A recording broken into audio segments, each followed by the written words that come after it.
Mesdames, Messieurs les journalistes, bonsoir. Je voudrais vous informer que j'ai eu la responsabilité, le privilège, mais aussi l'honneur de représenter le président de la République pour prendre part à ce débat général de la 72e session de l'Assemblée générale des Nations unies qui, comme vous le savez, a lieu tous les ans au mois de septembre. À notre arrivée à New York, j'ai eu l'occasion de participer à une dizaine d'événements que je vais vous citer rapidement. Vous avez certainement suivi le discours que j'ai prononcé au nom de notre pays, au nom du président de la République, le vendredi 22 septembre dernier, devant l'Assemblée générale. C'est un moment important, c'est un moment solennel. J'ai aussi pris part à la réunion du conseil d'administration du Centre africain pour le développement durable. J'ai ensuite pris part au sommet sur le pacte mondial de l'environnement qui a été présidé par M. Emmanuel Macron, le président de la République française. Cette réunion m'a donné l'occasion d'avoir des échanges avec plusieurs de mes collègues, mais particulièrement avec M. Le Drian, le ministre français des Affaires étrangères, dont je peux annoncer qu'il envisage, au cours d'une de ses prochaines tournées, de se rendre dans notre pays pour que nous puissions discuter des relations et de l'approfondissement des liens particuliers, des liens d'amitié qui unissent nos deux pays. J'ai ensuite pris part à la 4e réunion des consultations entre les ministres des Affaires étrangères des pays africains et la Chine, qui est aussi une institution qui, cette année, a été organisée à New York. Nous avons été invités à prendre part à la réunion de l'Union africaine, présidée par le président Alpha Condé, sur le dividende démographique. J'ai ensuite, avec la délégation, une partie de la délégation, pris part à la réunion ministérielle du groupe des 77, plus la Chine et les PMA, ainsi qu'à la réunion de l'OCI, l'Organisation de coopération islamique. L'autre événement auquel j'ai participé, c'est la coprésidence de la manifestation qui a été organisée par le Royaume de Belgique. Le vice-premier ministre, M. De Croo, qui s'était rendu ici, qui avait été reçu par le chef de l'État, a donc animé une réunion. Le Bénin et le Sénégal étant les deux pays pilotes de l'initiative She Decides. J'ai donc eu le privilège, aux côtés de la ministre d'État du Sénégal, Mme Awa Kolsek, l'ancienne ministre de la Santé, qui est désormais ministre d'État. Nous avons tous les deux entouré le vice-premier ministre belge pour cette réunion où des informations très intéressantes sur notre pays, sur du travail de recherche qui se fait ici au Bénin, avec le concept de financement basé sur les résultats dans le domaine de la santé, ont été présentés. Ensuite, la réunion annuelle, bien sûr, de l'OCI, à laquelle j'ai pris part. J'ai saisi cette occasion également pour participer à ce qu'on appelle la cérémonie des traités. La cérémonie des traités, c'est une cérémonie de dépôt des instruments d'acceptation. Et en ce qui concerne notre pays, nous avons pu déposer 2 documents.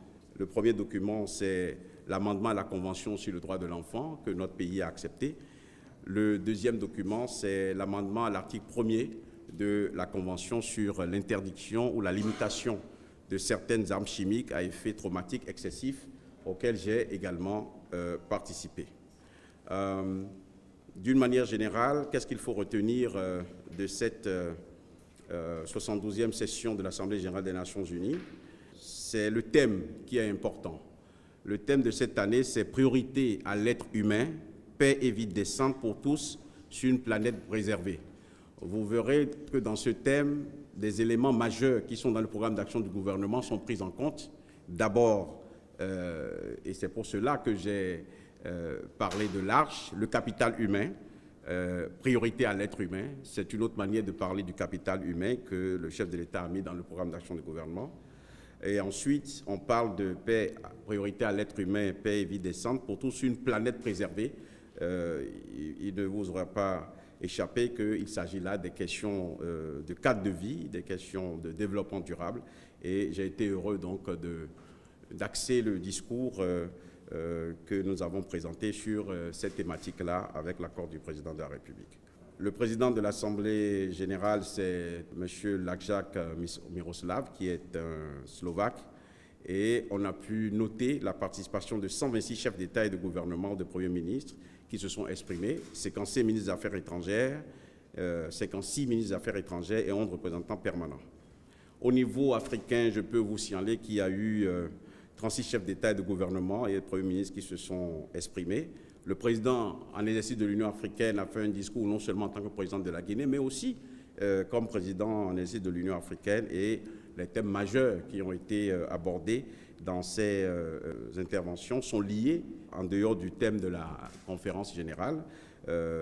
Ces thèmes qui sont revenus très souvent, c'est la réforme du Conseil de sécurité et aussi une invitation à retrouver la paix dans certains pays. La Chine, au cours de la réunion, nous a fait le plaisir d'informer les pays africains qu'une foire internationale sera organisée au profit des pays africains pour structurer l'exportation des produits au profit de nos pays.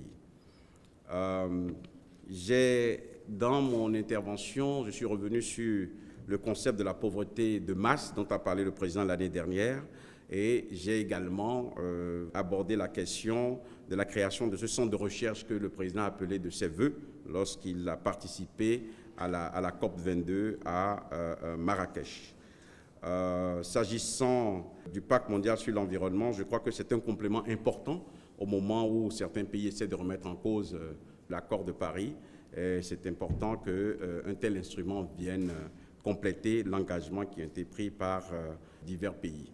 D'une manière générale, je dois dire que notre pays a été présent dans plusieurs événements que je viens de vous mentionner et qu'avec l'équipe dynamique de notre mission permanente, nous avons essayé de porter haut le drapeau de notre pays. Nous avons fait des contributions que plusieurs observateurs ont qualifiées de contributions de qualité.